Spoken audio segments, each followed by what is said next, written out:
adik-adik terkasih, apa kabar semua? Semoga semua dalam keadaan yang baik dan sehat. Selamat berjumpa kembali dalam acara Renungan Kidi bersama dengan Kak Kristina. Adik-adik, bagaimana liburannya adik-adik? Wah, seru! Wah, menyenangkan! Puji Tuhan! Adik-adik, ada cerita tentang Kiki dan Tito yang mendapat janji untuk diajak pergi liburan. Nah, adik-adik ingin mendengar ceritanya? Sebelum kita melanjutkan mendengar cerita, juga membaca Alkitab, mari kita bersama-sama berdoa terlebih dahulu. Tuhan, saat ini kami mau membaca dan juga merenungkan firman Tuhan. Kiranya Tuhan menolong kami supaya dapat membaca, merenungkan firman Tuhan dengan baik, dan kami tahu apa yang Tuhan inginkan untuk kami lakukan. Tolong kami ya Tuhan, di dalam nama Tuhan Yesus kami berdoa. Amin. Adik-adik, suatu kali Papa berjanji kepada Kiki dan Tito. Anak-anak, saat liburan sekolah nanti kita akan pergi ke Bali. Itu janji yang Papa berikan. Kiki dan Tito menyambut dengan gembira. Hore! Tetapi ternyata ada syarat yang diberikan.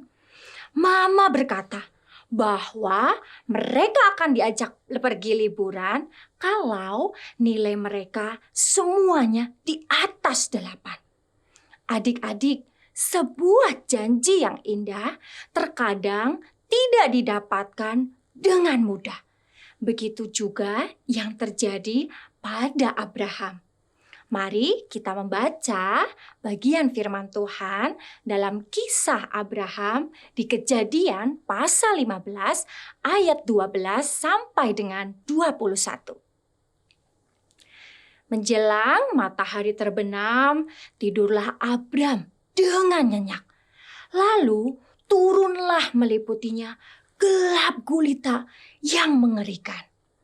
Firman Tuhan kepada Abram, ketahuilah dengan sesungguhnya bahwa keturunanmu akan menjadi orang asing dalam suatu negeri yang bukan kepunyaan mereka, dan bahwa mereka akan diperbudak dan dianiaya 400 tahun lamanya. Tetapi bangsa yang akan memperbudak mereka akan kuhukum, dan sesudah itu mereka akan keluar dengan membawa harta benda yang banyak. Tetapi engkau akan pergi kepada nenek moyangmu dengan sejahtera. Engkau akan dikuburkan pada waktu telah putih rambutmu. Tetapi keturunan yang keempat akan kembali ke sini. Sebab sebelum itu kedurjanaan orang Amori itu belum genap.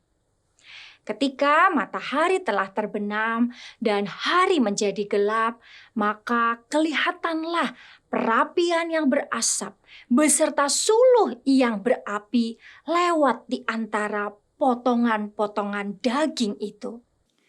Ketika matahari telah terbenam dan hari menjadi gelap, maka kelihatanlah perapian yang berasap beserta suluh yang berapi lewat antara potongan-potongan daging itu. Pada hari itulah Tuhan mengadakan perjanjian dengan Abram serta berfirman, kepada keturunanmu lah kuberikan negeri ini, mulai dari sungai Mesir sampai ke sungai yang besar itu, sungai Efrat, yakni tanah orang Kelni, orang Kenas, orang Kadmon, orang Het, orang Feris, orang Refaim, orang Amori, orang Kanaan, orang Girgasi, dan orang Yebus itu. Adik-adik, disinilah Allah memperlihatkan gambaran masa depan kepada Abram. Abram akan mendapatkan keturunan sebagaimana yang Allah janjikan. Mereka juga akan tinggal di tanah Kanaan yang dijanjikan itu. Namun Sebelum semua itu terwujud, mereka akan mengalami masa-masa yang berat. Mereka akan mengalami masa perbudakan dan penganiayaan di suatu negeri yang lain. Adik-adik, janji Tuhan itu indah, tetapi tidak mudah. Akan ada banyak tantangan, sama seperti kamu sebagai murid sekolah. Kamu harus belajar dengan rajin dan tekun lebih dahulu, barulah kamu akan mendapatkan hasilnya di kemudian hari. Adik-adik, tetap semangat untuk belajar, tetap tekun untuk belajar, dan biarlah Tuhan yang menolongmu untuk mendapatkan hasil yang baik. Mari kita bersatu di dalam doa. Tuhan Yesus, berikan kepada kami kekuatan, semangat untuk terus senantiasa percaya kepada janji Tuhan. Janji Tuhan yang senantiasa memberikan yang terbaik kepada kami. Ajar kami untuk juga tekun dan rajin di dalam belajar yang kami jalani, juga di dalam sekolah yang kami tempuh. Tuhan Yesus kiranya yang terus memberkati kami. Di dalam namamu kami berdoa. Amin. Adik-adik, sekian renungan hari ini. Jangan lupa kirimkan video ini kepada teman-teman supaya teman-teman juga bertumbuh di dalam Tuhan. Sampai jumpa.